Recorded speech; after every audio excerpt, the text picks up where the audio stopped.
जय गुरु। परम दयाल से श्री ठाकुर जी के चरणों में सभी के लिए मंगल प्रार्थना करता हूँ। यत्र नार्यस्तु पूज्यन्ते रमन्ते तत्र देवता। जहाँ नारियों की पूजा होती है वहाँ देवता निवास करते हैं। यत्र तु एताना पूज्यन्ते तत्र सर्व क्रिया अफला। जहाँ नारियों की पूजा नहीं होती है वहाँ समस्त अच्छी से अच्छी क्रियाएं निष्फल हो जाती है। मनुस्मृति अध्याय 3 श्लोक 56। पूजा पूज धातु से आया है, अर्थ है आदर करना, श्रद्धा करना। यहाँ पर मूल शब्द पूज एक धातु है जिसमें संस्कृत कृत प्रत्यय आ जुड़ने से बना है। पूजा भाववाचक संज्ञा शब्द है। ठाकुर जी से और भी विस्तार देते हुए कहते हैं, जिनका हम पूजा करते हैं उनके दिव्य गुणों से स्वयं को संवर्धित कर लेना। और ऐसे ही पूजा हम लोग अनादिकाल से करते आए थे, जिससे एक समय भारत के पवित्र भूमि में वास करने वालों को देवता कहा जाता था। ठाकुर जी वाणी में कहते हैं, चलन विहीन चरण पूजा बंध्या पूजा जान। आदर्श में अटूट चलन वर्धना तेरी वही मान। और ऐसे ही आदर्श पुरुषों के जीवन चलन को स्वयं में उतार कर हमारी संस्कृति, कृष्टि, आध्यात्मिक, भौतिक, सांस्कृतिक उन्नति के चरमोत्कर्ष की प्राप्ति किया था, जिनमें नारियों का अनुपम श्रद्धान्वित स्थान प्राप्त था।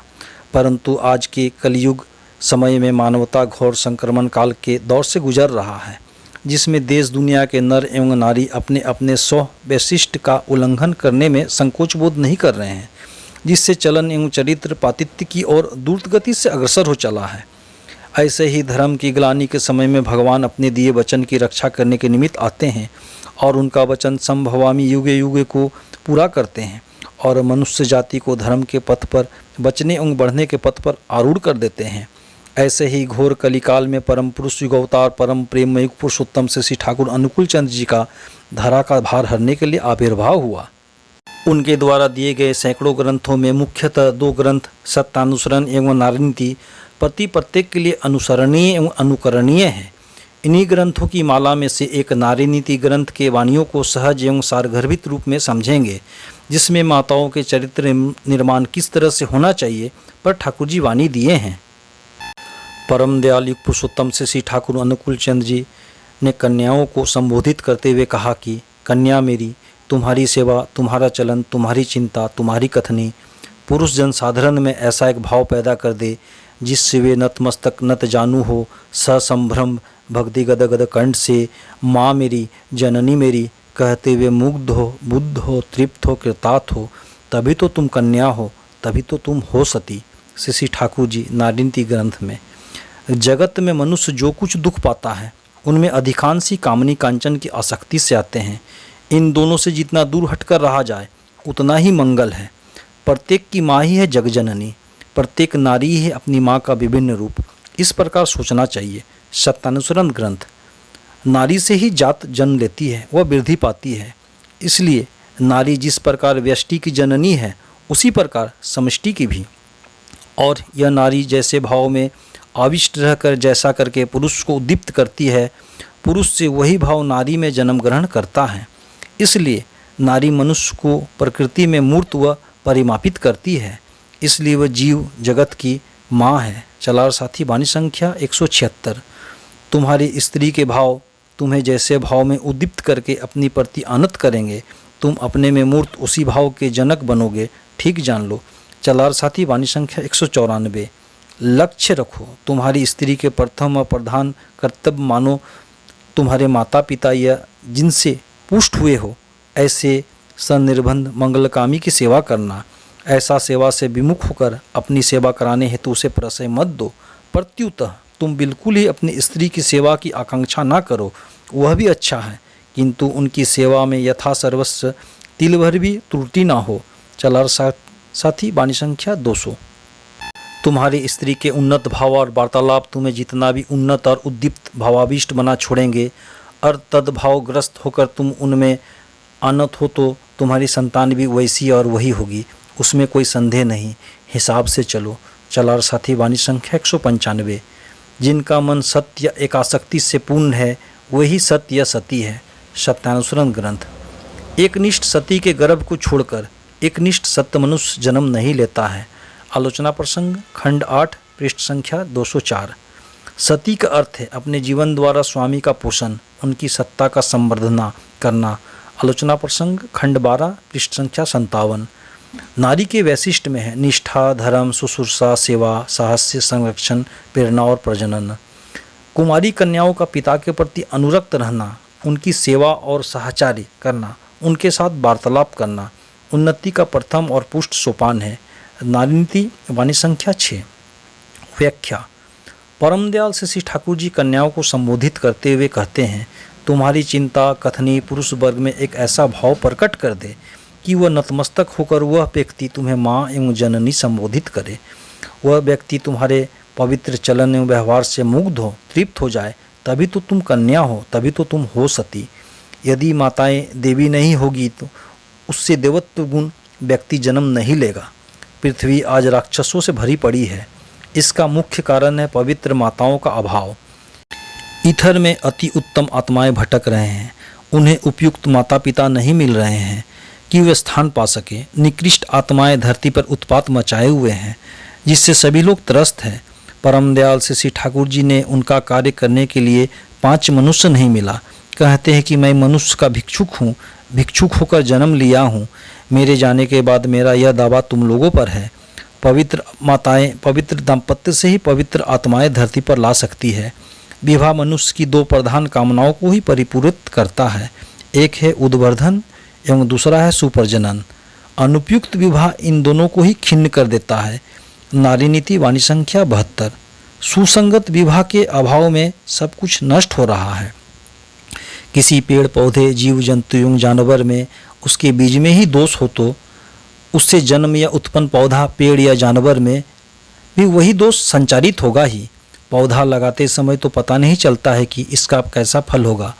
वह पौधा जब बड़ा होकर फल देने लायक होता है एवं फल देता है, तब उस समय पूर्णतः पता चल जाता है कि वह पौधा कैसा था। उसी प्रकार कौन व्यक्ति कैसा है उसके संतान रूपी फल से ही पता चल जाता है। पुरुष शब्द पूर्व धातु से है। इसका अर्थ है पूर्ण करना। जो दूसरे के अभाव को पूर्ण करता है वही पुरुष है। नारी का अर्थ है जो धारण करती है एवं वृद्धि पाती है, वही नारी है। नारी जो धारण करती है वही वहाँ वृद्धन पाता है। अनियंत्रित नारी पुरुष से नियंत्रित संतान नहीं आएगा। इसलिए नारी पुरुष को उसके जीवन में ही एक नियंत्रणकर्ता की आवश्यकता है। इससे देवतुल संतानें जन्म लेंगे। वह संतान धरती की संपत्ति होगी, जिससे मनुष्यों का कल्याण होगा। अन्यथा इसके विपरीत विध्वंसात्मक शक्तियाँ ही जन्म लेगी। श्री ठाकुर जी ने कहा है कि विवाह यदि ठीक ढंग से नहीं हुआ, पुरुष इष्टनिष्ठ नहीं है, स्त्री स्वामी भक्ति परायण नहीं है, वहाँ दाम्पत्य जीवन उद्वर्धन मुखर नहीं होगा।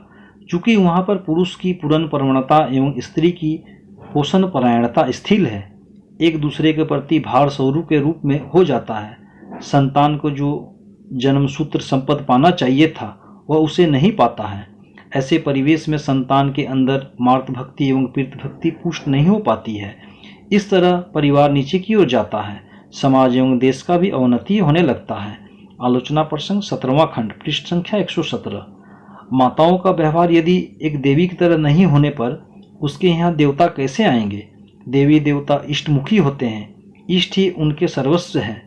उनकी चाल चलन कथनी करनी इष्टमय होता है तथा वे समाज में एक देवी देवता की तरह रहते हैं। असुर आत्म केंद्रित होते हैं। उनकी संतानों से देवत्व गुण प्रस्फुटित नहीं होता है।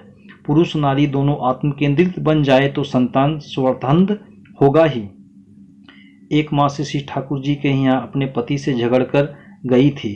भक्तगण श्री ठाकुर जी को घेर कर बैठे थे। उसमें वह माँ भी थी। दिन का समय था। श्री ठाकुर जी ने बड़ माँ श्री ठाकुर जी की धर्मपत्नी से कहा कि बड़ी बहू लालटेन जलाकर लाओ। बड़ माँ घर में जाकर लालटेन जलाकर लाई तो श्री ठाकुर जी ने उसे बुझा दिया एवं कहा कि पुनः जलाकर लाओ। बड़ माँ पुनः घर में गई और लालटेन जलाकर लाई तो पुनः उसे बुझा दिया। बड़ माँ ने नहीं पूछा कि ऐसा क्यों कर रहे हैं या कोई सवाल नहीं किया। वे बिना किसी आपत्ति के आदेश पालन करती गई। वह माँ जो अपने पति से झगड़ा करके आई थी वह समझ गई कि श्री ठाकुर जी उसी के लिए ये लीला किए हैं। माँ माने जो संतान को माप करती है। माता शब्द में ही माँ धातु है जो संतान के जीवन को मापती है। जाया माने पुरुष जहाँ जन्म लेता है। संतान निर्माण का स्थल माँ ही है। जिसे जननी कहा गया है।